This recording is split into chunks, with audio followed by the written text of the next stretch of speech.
How's everybody doing, and welcome back to New York 101. I'm I Think You Know, and yes, this is the first time you're hearing my voice in quite some time, although I did do one live stream, go check that out.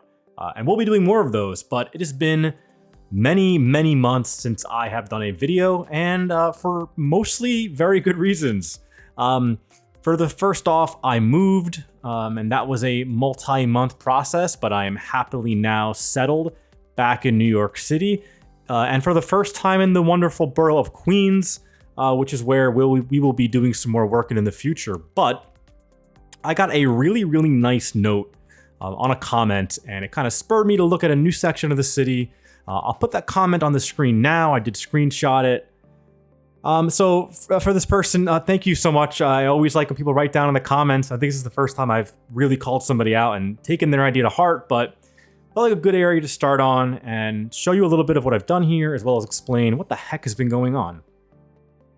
So first off, this area is the kind of nebulous Flatiron Gramercy area. This, of course, over here is the Flatiron building. This building has actually been in the game for quite some time. I built a little plaza outside of this, actually in like one of the first few episodes, just kind of as a landmark on the grid. But always a beautiful building to look at. I actually worked temporarily in the Fuller building uptown, which was the building the construction company that built this eventually moved to after they outgrew this building. Of course, such an iconic shaped building for New York, but if anyone watches JJ McCullough, he recently talked about how some things in cities are not as unique as you think they are, and there are actually lots of buildings in lots of different cities around the world that have these Flatiron style buildings on these very narrow triangular lots. And this area has changed a lot over the years. Now, I didn't get the chance to build out here, which is Madison Square Park. This is a beautiful little New York City park, and probably maybe most famous in recent years for being the original location of Shake Shack, which is now a delicious burger chain around the world and in many standalone places in New York as well. The MetLife building here is always beautiful. This is a kind of an older asset, but it's pretty nice looking, if I do say so myself. And this larger skyscraper back here, I just kind of PO'd to be bigger than it needs to be. This actual building in real life is quite striking, but isn't in the game. But what I really wanted to talk about here was kind of looking around this Gramercy area, and I didn't obviously build up the whole area. We'll talk about what's going on in a second, but I did build Gramercy Park. And this is a park that I just kind of want to, rant a little about, because it is one of only 2 parks in New York that is private. This park is only open to the public on Christmas Eve every year. Otherwise, you need a key to get in. And to get a key, you need to generally live in one of the select number of buildings surrounding the park, often that are part of the historic district in this area. And needless to say, this is a very wealthy area, and getting a key is no trivial task. And personally, I'm against this, especially in an area like this where, despite having Madison Square Park and Union Square not too far away, and then there is a couple of small parks right here, in Manhattan, it's so busy. Any park is a great asset to have, and to deprive the other people who might live in this area from using an open space, 2 acres of open space in the middle of Manhattan is pretty shameful.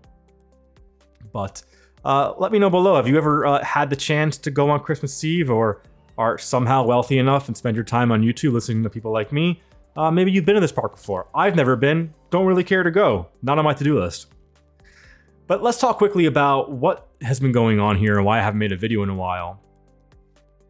Obviously, the first thing I said was that I moved. That took a while.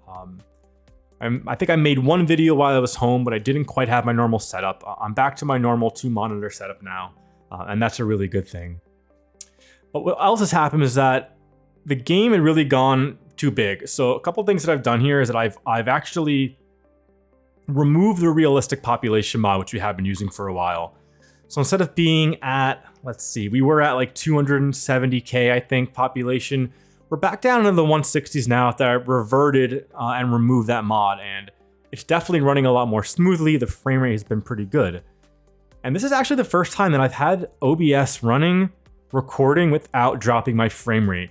For some reason, every time I run OBS, my frame rate drops. And the only thing that I'm not using right now, and I'm wondering if that's the problem, is I changed my mic input from using NVIDIA Broadcast, which helps filter out background sounds, to just using my standard Yeti mic. I'm gonna have to play a little bit more around with that, I think, and see if maybe that is the issue. And if that's the issue, we are back in business. Because let me tell you, I also did a major upgrade on my computer. I went from 32 to 64 gigs of RAM. And if you've ever played this game, you know it's all about that RAM and the CPU. But my CPU has already been pretty baller for a while. But now I have like the most RAM I've ever had in my life.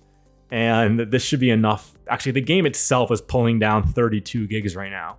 So you can tell that previously I was probably pulling some at a page file or knocking things out of RAM. But now there's more than enough RAM for the game to run and for me to keep getting new assets. So I've gotten a few new assets, I'm sure. It's been so many months, I can't quite update all of you on everything. But I do want to talk about two other bits that have been worked on heavily in the last few months while I haven't made a video.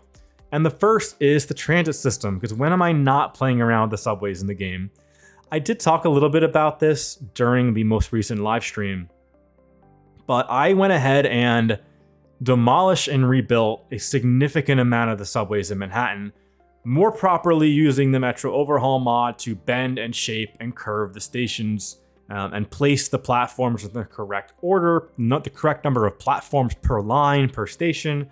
So for something like Union Square, which previously had pretty much 2 vertical and 1 horizontal, these now have, to a pretty decent approximation, the best I can do in the game, where the actual platforms are, how many tracks they have, what kinds of platforms they have, and the curve. A little bit tough to curve the 4, 5, 6 here, but a heck of a lot better than it used to look. And you can see there's a few things that I haven't rebuilt yet, but I did go ahead and rebuild the entire Christie Street Junction. I rebuilt a lot of Lower Manhattan, the 1, 2, 3, eventually looking to do the path here. A lot of how these trains for the, I don't know, it's the 4, 5, the JZ, the 1, 2, 3, the A and C, how they all cross over each other. It's now far more accurate to what it is in real life, which is letting me be more accurate going forward. However, I haven't rebuilt a lot of the lines. When you have such complex lines and I'm using Traffic Manager to make those lines work properly, it's oftentimes easier for me to delete the line and rebuild it than it is to try to fix it.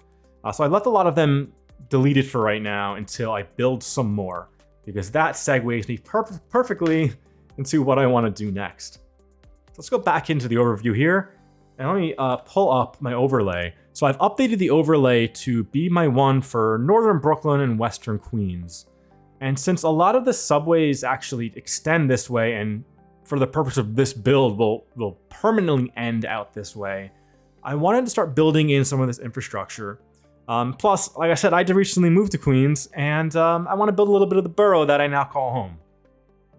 I'm not going to tell you which neighborhood, but you know, it's really nice. This is my 3rd different borough I've lived in New York, and you know, everyone keeps telling me, "Oh, the food here is fantastic," and so far they're right. The food in Queens is the bomb for real. So I really do want to build some of the train infrastructure here, the 59th Street Bridge, and then the subways. So the way that this works, if we back out again, is that this line here, this is the 60th Street line through the 60th Street Tunnel, which becomes the N and W trains into Astoria. We, of course, need to continue to build out the 7 train, which eventually goes... How does the route exactly go? It's something like... It's like a weird bend in it, and then it ends up, you know, popping out right here at Queensboro Plaza with the N and W trains, which I can't build... I don't think I can build a stacked station in Cities Skylines, so I may have to just like put them side by side, but we'll play around with that later. I want to build the 53rd Street line, bringing the E and the M train into Court Square and beyond. I need the R train as well, which comes this way and then kind of branches off. It's pretty dumb in real life, but we'll build it as accurately as we can. And then eventually connecting that all up with Brooklyn as well, with the G, and maybe building out the Kosciuszko Bridge at some point, and this horrifically nasty interchange.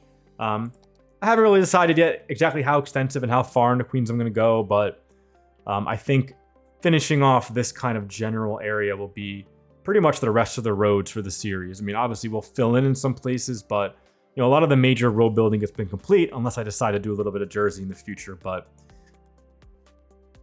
for all the questions about this series, am I going to keep doing it? Is it going to finish up? We're going to keep going, everyone.